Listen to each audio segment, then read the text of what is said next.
Hey, it's Jack, and this video is why doesn't he love me? Why doesn't he want me? Hey, if you're new to the channel, I'd love for you to subscribe. Just go ahead and click the button in the right-hand corner here and then tap the bell notification so you can hear of new videos as soon as they come out. We've got an awesome and growing community here. If you're not new to this channel, thank you for being part of it. If you haven't subscribed, I'd love you to subscribe. And let's get into today's video. So, why doesn't he want me? Why doesn't he love me? Right? If this is your experience, the first thing I want to say is I feel for you.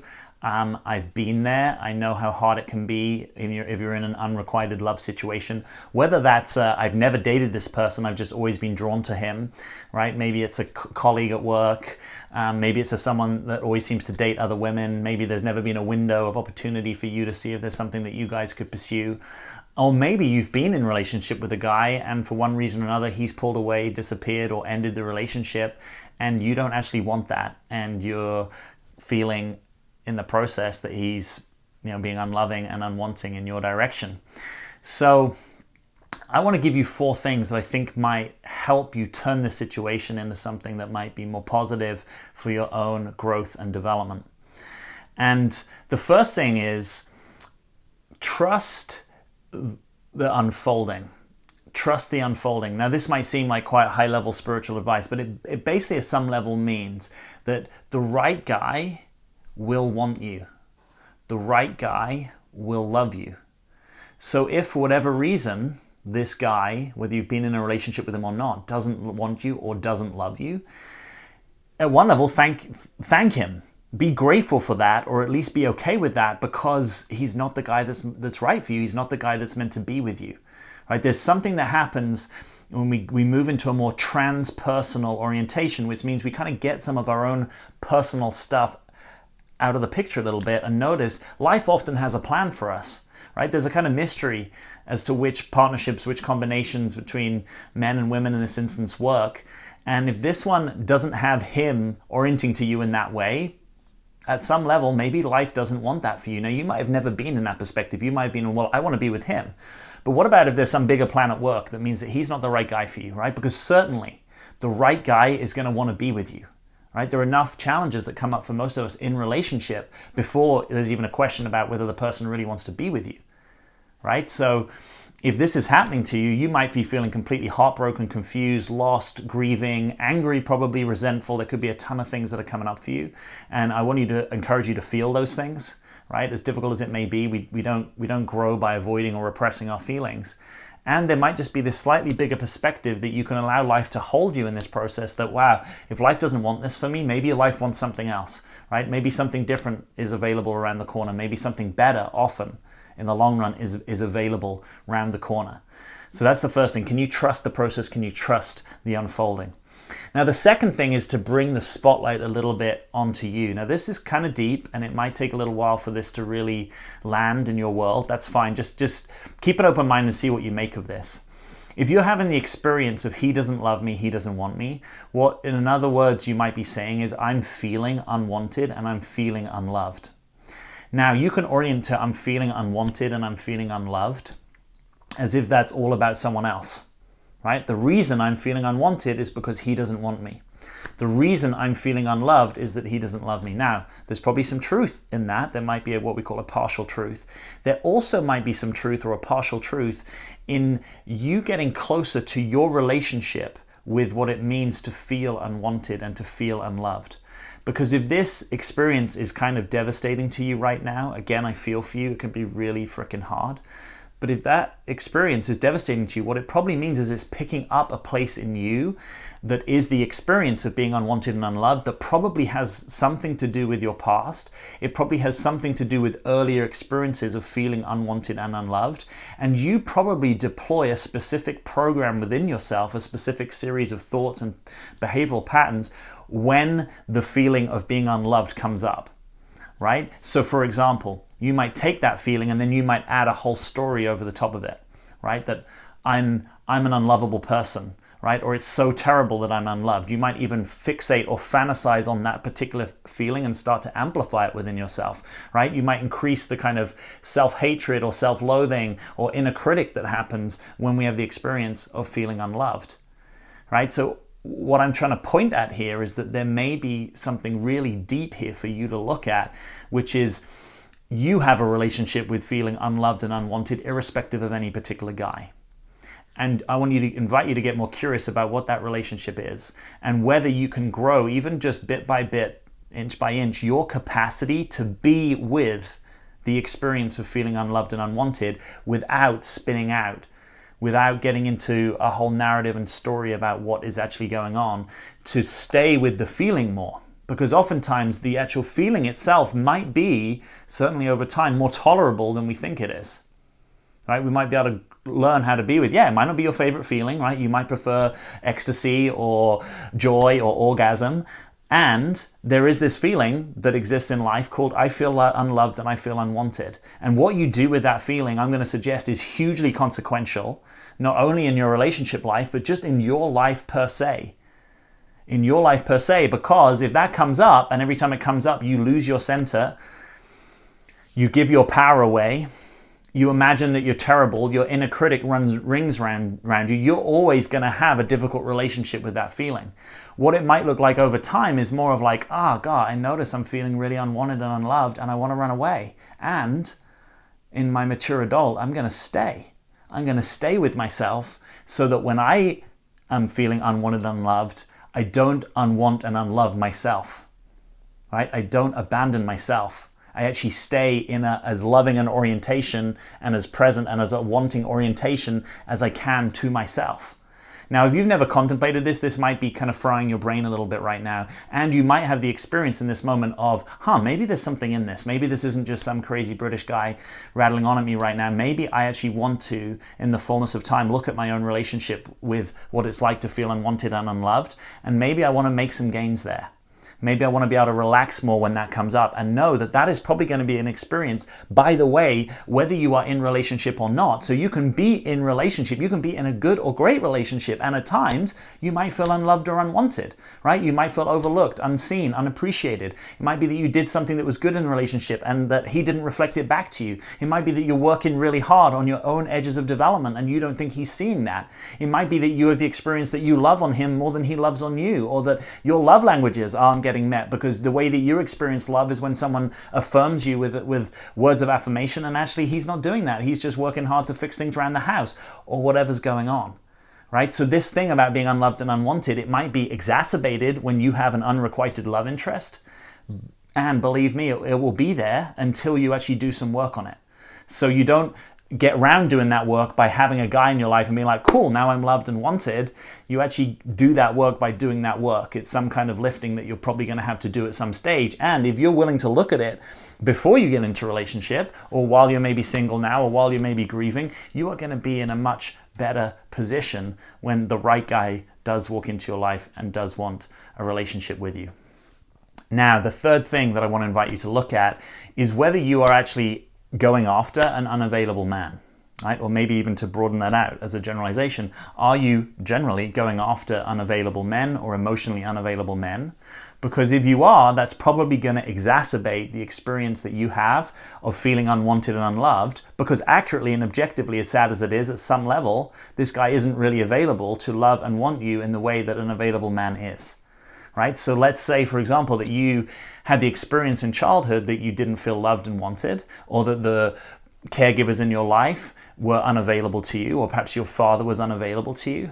And you've kind of encoded that at some unconscious level, and now you go around pattern matching for that, right? Which means this kind of unconscious belief that you have, you go around trying to confirm that, not consciously, but just unconsciously. You might be carrying somewhere, I'm kind of unloved and unwanted, or it's easy for me to feel unloved and unwanted, and boom, life goes and confirms that for you by saying, oh, you're unloved and unwanted? Hey, here's an unavailable emotional guy. Let's put him in your reality and see if you can play out that pattern, because at least to you, that will feel safe and certain, and oftentimes we'll go for safety and certainty over what's real and what's true, right?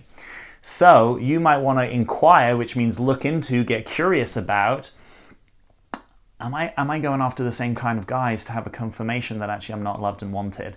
And am I not willing to risk being in relationship, or at least being in dating, with an available guy because I don't even know what that's like. I don't really know what it's like to have a guy want to put attention on me, right? Or a guy that wants to show up for me day after day, week after week. I don't know what that's like. That kind of feels uncomfortable. That kind of feels strange. So I'm going to go and do this same thing that I'm already doing. And at least that way I get to know that I'm unloved and unwanted. Now that sounds silly when I say it out loud, right? And that is often what happens at the unconscious level, is there's all sorts of beliefs that we have about what life is, what love is, who I am, who he is, who will be, that we kind of seek to confirm, because most of us, at least some of the time, have a somewhat fixed and at times unconscious view of reality, right? Based on good reasons, normally based on biography, based upon early childhood experience, sometimes even based upon early love experience, right? Like maybe in your early 20s or even your teenage years, you might have had significant relationships that have really had an impact on you in terms of your wiring around what love is,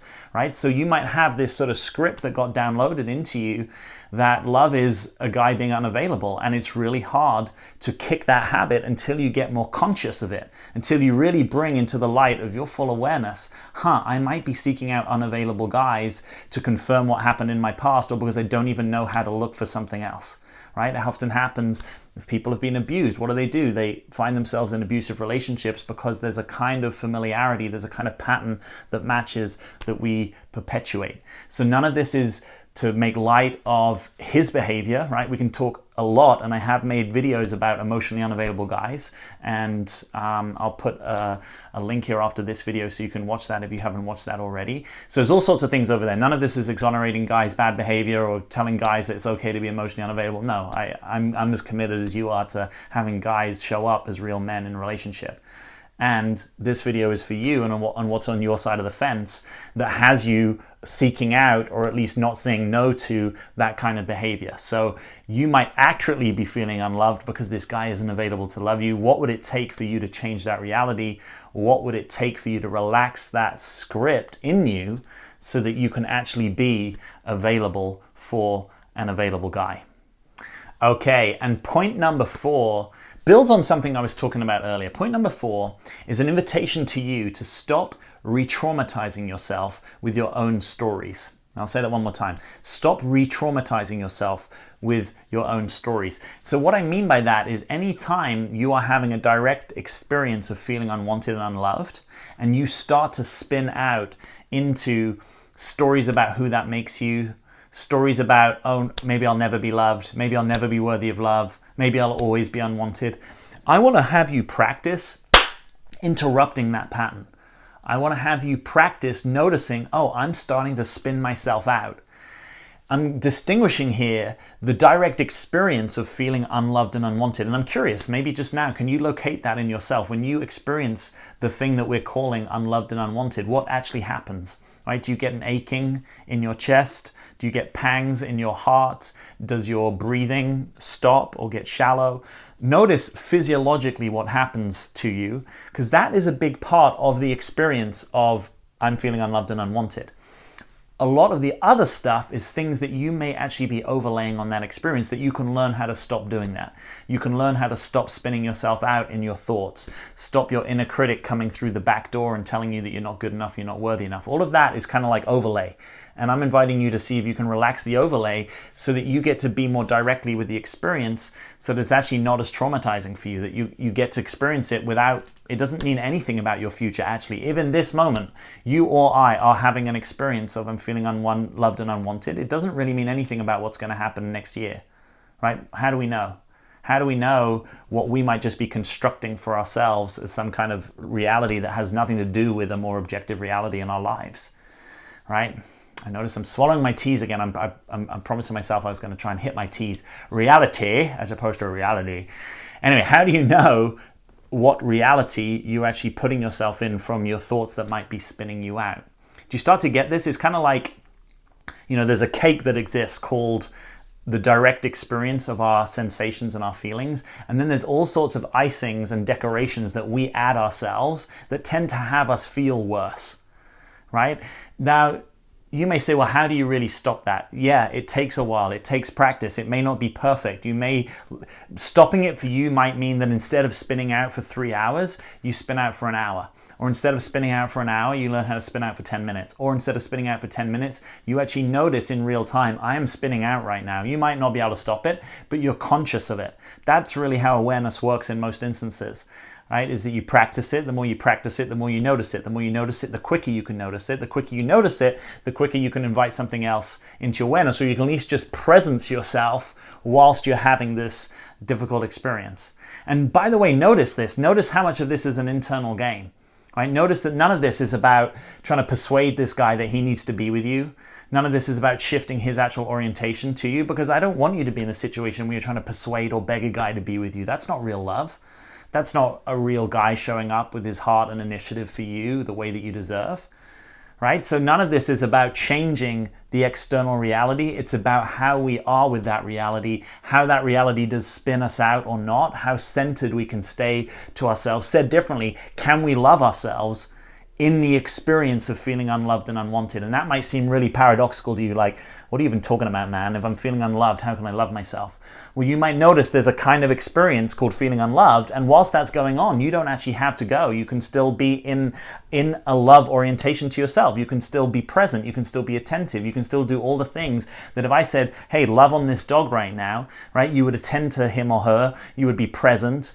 You would notice what's going on. You would be with the dog even if it were in pain or difficulty. Right? Just like you can love on yourself, attend to yourself, be with your pain and difficulty, even whilst you're having this difficult experience of, I'm feeling really unloved. Now, if your experience is kind of off the charts and you are just spinning out and you have no way of actually regulating your experience, I also, just as a kind of bonus fifth, I invite you to get some support. Right? We are deeply social beings. Most of us need support in areas of our lives a lot of the time, if not all the time. And if you are struggling with this experience, you might be able to actually get someone to be with you whilst you're being in this experience, whilst you're unpacking it. You might invite someone just to hear you. They don't need to comment or coach you, that they can just be with you in the experience, so that you actually get the experience of, oh, I'm feeling unloved, but I'm also what? I'm also receiving some love and attention from someone that cares about me. And that might be a new experience for you. Right? You might typically, when you feel unloved, you might push the world away, you might reject yourself and other people, and you're actually making the experience worse. So that could be something that you practice. It also could be something that you invite into a coaching or therapeutic relationship, right? If you really want to look at, what is my relationship with this unloved thing? Why is it that is so difficult for me? Is it that there's any way that I actually go around at times unloving other people? Right? Which is to say, maybe there's ways that I reject other people, maybe there's ways that I judge on other people, because the more you can soften those ways that you orient to other people and be more accepting and more loving of a range of how other people show up, generally, the easier it is to stop the racket that you run on yourself, right? So you might just notice, are there ways that, even though I haven't really acknowledged it to myself, I might be sometimes showing up as kind of unloving. I might unwant people. I might push them away. And maybe I can stop doing that. Maybe I can actually stay with other people's experience more and also learn to stay with my own experience more. And I think it's the more, right? The more you learn to stay with your own experience, the easier it is to learn how to stay with other people's experience. And what I mean by staying with experience is just allowing, accepting, appreciating, not needing it to be different, right? Just like let's say you were having a bit of a difficult day. Maybe you don't need it to be different. Maybe you don't need it to be a really joyous, positive day. Maybe it's just like, life involves difficult days, right? I've been there and I will be there again. You've been there, you will be there again, right? Life involves sometimes the experience of feeling unloved and unwanted. Maybe you can accept that is part of life.